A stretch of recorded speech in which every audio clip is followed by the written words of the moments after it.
In the last 7 years at Bissinger's, we've taken one boutique and an e-commerce business to 9 locations with more on the way, and we've nearly tripled our customer base, and we are not even scratching the surface of what we believe we could do with this brand. A 350-year-old luxury chocolate brand, one boutique, heavy debt, then COVID hits.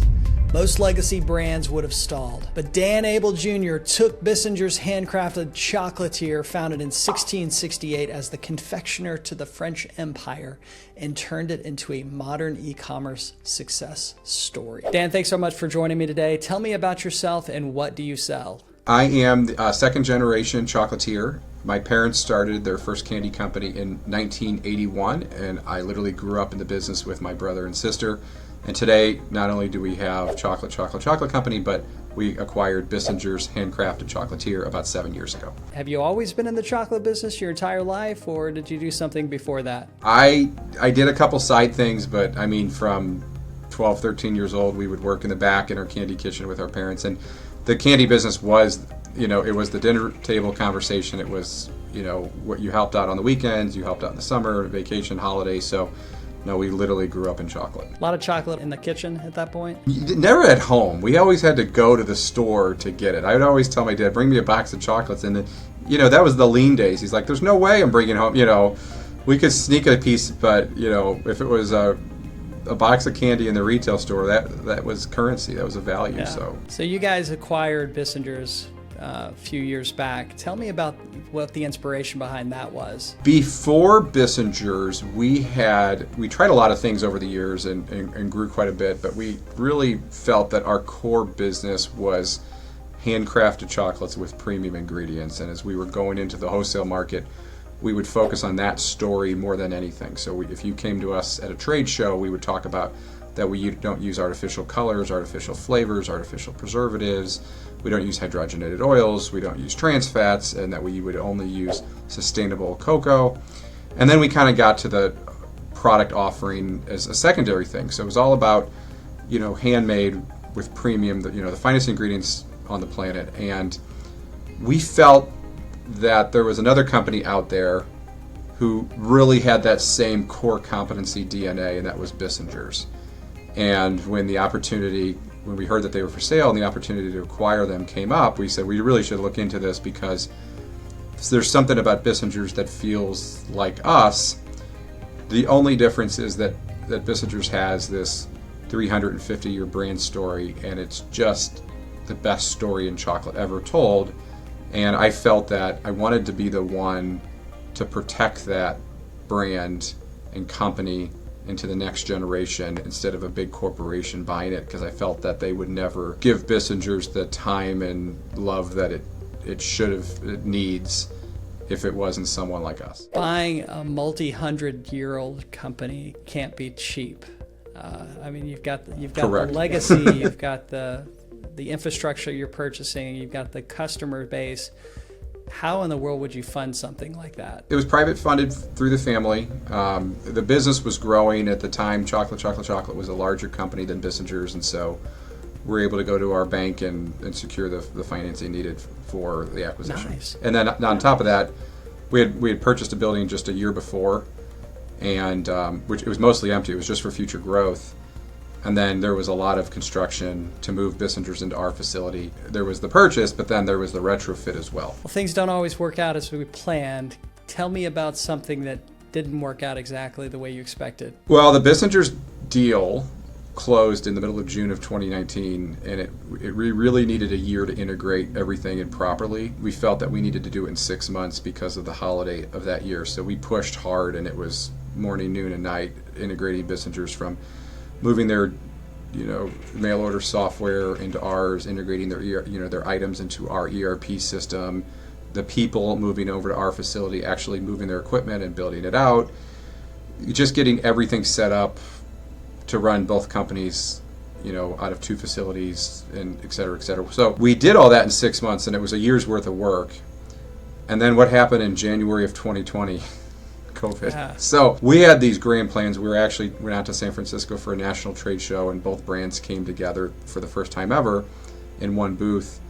And by the time we went to follow up with the buyers. Most of the buyers had been furloughed from the big companies, and our whole national wholesale expansion plan that we thought was going to be the major catalyst at Bissinger's in year one totally went south. For a little bit, in early 2020, we were very nervous because we had taken on quite a bit of debt. We had quite a bit more employees. Our just overhead costs were higher, and this it was just a little bit because .com really took off in 2020, and then once I saw that was going to be the path for the COVID year, then we really doubled down and focused on growing that category. How has your product changed since you first took over, and now here we are 7 years later? The core product has not changed at all. And one of the things that I noticed at Chocolate when I was growing up and going to new trade shows and meeting with customers, and people would tell me, hey, I love your fill in the blank product.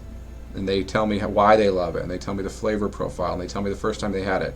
Then they say in the next sentence, but we want to know what the new product is. And I'd always kind of reflect back and be like, just get the thing you love. Like, why do you want the new product? I already made you the new product. But so we became this company that was always bringing new products to market and innovating.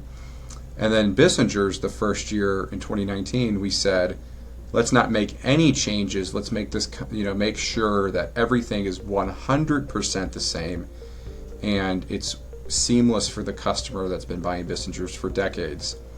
And then in 2020, we'll get out there and we're going to take all this data and absorb it and just follow, read every review, hear everything we did right, hear everything we did wrong, watch the customer data, and then let's use that, absorb it all, and go figure out who Mrs. Bissinger customer is, and then go create products that we believe she will enjoy. And that's what we did. And the 2020 was a great year for innovation because it was, for $500 I can develop the product, have a photo done, have it edited, and get it on the website. And so that was the ultimate R&D year. And we learned a ton. And some of those decisions from 2020 are still helping us innovate in 2026. So tell me about the coolest new products that you've rolled out since then. What's worked out? We work with spirits a lot. So Okay. I did Father's Day last year. We did a bourbon. So one of our more popular products is called a Bear Claw, which is a square of pecans, caramel, and chocolate. So we did a bourbon Bear Claw last year for Father's Day, and it sold out. The first batch sold out in a day and a half. We went to make more batches, so that was really cool. We did a cocktail-inspired truffle collection with 8 cocktail truffles, and given that Bissinger's history, half of it is in France, half of it's been in the United States, I wanted to do cocktails, 4 of them. I said, 4 for America and 4 for France. And so it was like sidecar for France, chocolate martini, and Manhattan for the United States. And so that was really fun, and the customers really enjoyed it.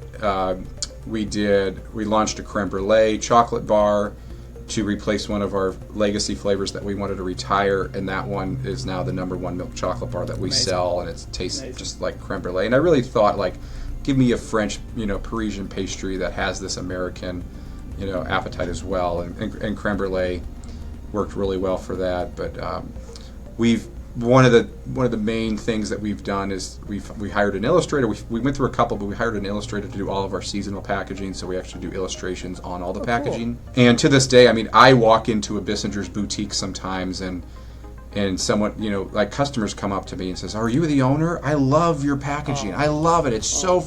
And it's so cool to hear that even 2-3 years after we've started this journey, we were trying to really find kind of just something unique. We wanted Bissinger's to be this unique, and we feel that we really much have accomplished that with that style of packaging, and that has been a real strong breath of fresh air at Bissinger's. So you alluded to it a little bit earlier when you said that .com started taking off around 2020. Is that when Bissinger's kind of had the first breakthrough with you guys? Yeah, it was. They had one retail location in St. Louis, which was very strong.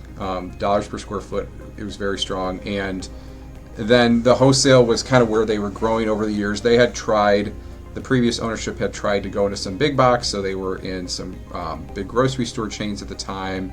They were in Starbucks at one time. And it's really challenging for a handcrafted legacy brand to do that type of volume. So it, naturally didn't work out in the end. So when we came and bought the company, we knew that Starbucks was in the past, and we knew some of these, big accounts were in the past. But I really doubled down. I said, I really want to be the more luxury, handcrafted brand, and we don't need to be in the big box accounts. I want to be in boutiques. I want to be in specialty stores. I want to be in luxury department stores. And it allowed us to, because 2020 and 2019, Chocolate Company was paying all the bills, so it allowed me to be a little bit more particular and cautious where we took Bissinger's. And that really played out well for us because our discipline on product integrity is so high.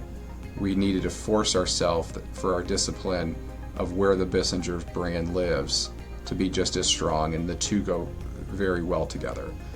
But it's hard to do when you're your own company and you need to cover payroll every week, and it's hard, so because Bissinger's was the other company at the time that the main company was covering the main expenses, we had this opportunity to do a major reset, and there was a lot of customers that we said we're not going to continue moving forward with.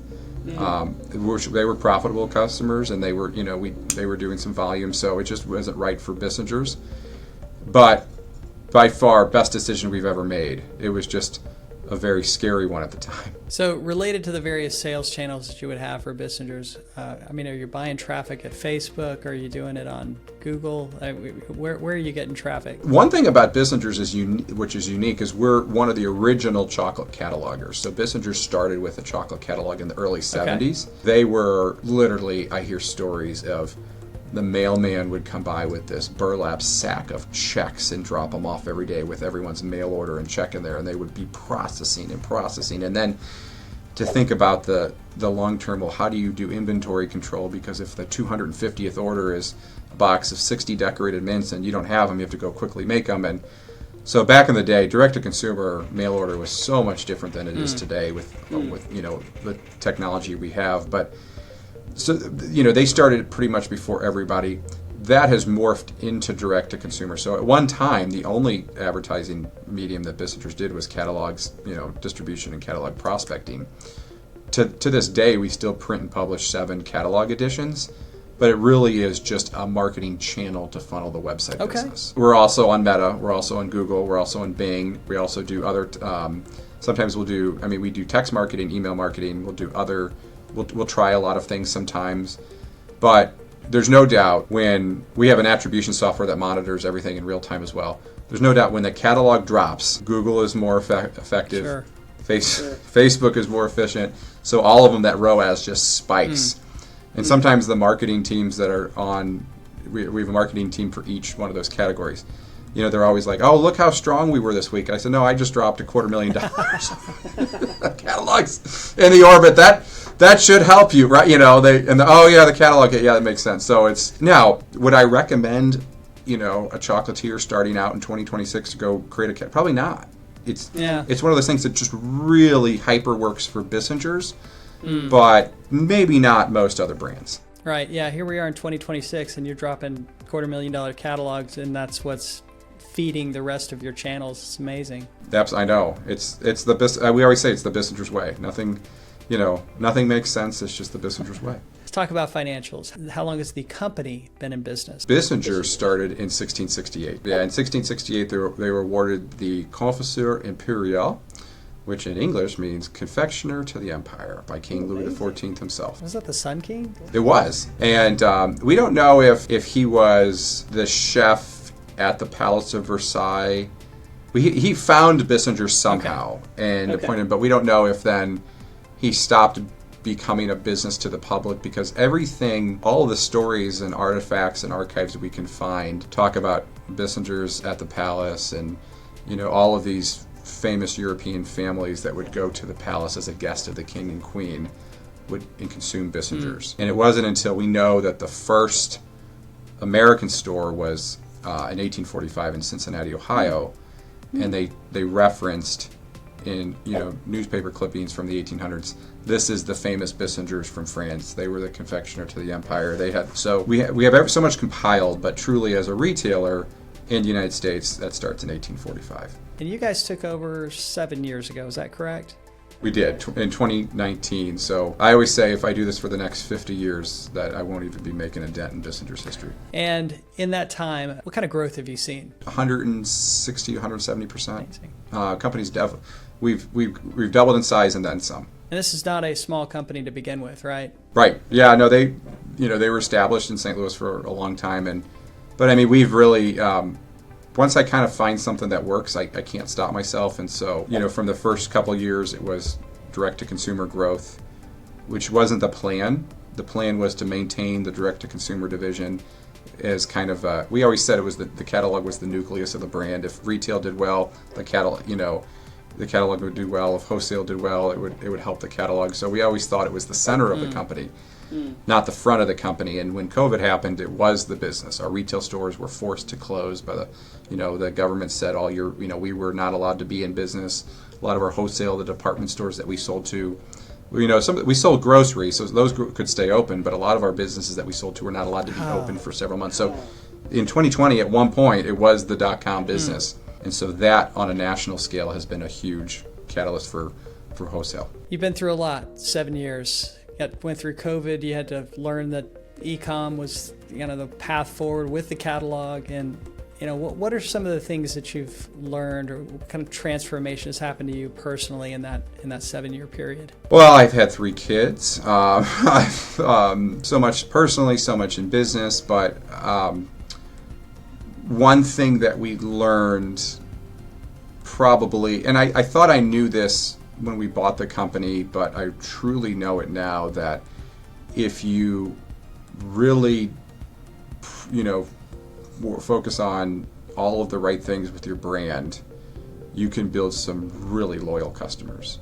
You're a second-generation chocolatier. What has this business made possible for you personally? If I love doing something, I get obsessed with it, and I absolutely love the chocolate business. I've actually loved it my entire life. So being in work and in what I do, I come to work in a great mood. I leave work in a great mood, and that has allowed me to, everything I do in life has been a positive because of it. I wish I could say I play golf as much as some of my buddies, but this place does keep me here quite a bit. You're also a veteran store owner, and you have a lot of experience that you could offer other people. What kind of advice would you offer new e-commerce store owners, or those who are kind of in the thick of it? 2 lessons that I've really learned is, number 1 is live in your business.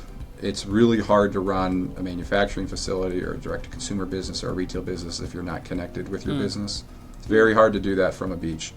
And the second thing I learned, especially in luxury, where we index with our boutiques, is you have to get 10 out of 10 things right. You can't just get 9 out of 10 things right. You have to get 10 out of 10 things right to really translate your brand vision to that consumer. And it goes from the shopping bags to the store aesthetics to the lighting, and the product quality, the packaging. It's all there.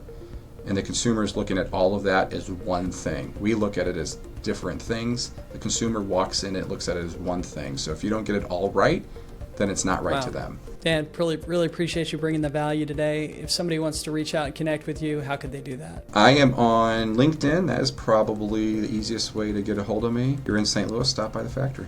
Thanks so much for your time, Dan. Thanks so much for having me. Dan didn't grow Bissinger's handcrafted chocolatier by chasing every possible sales outlet. He scaled by protecting a legacy brand and engineering new customer acquisition around what already worked. It's an inspiring story that encourages me. You don't always have to reinvent the wheel in your business. Find out what's already working and do more of that. Then watch your business grow. If you want to watch more breakdowns like this on scaling DTC and e-commerce shops, go ahead and subscribe. And next, I put together a playlist of similar inspiring e-commerce success stories. Click right here to see more. All the best.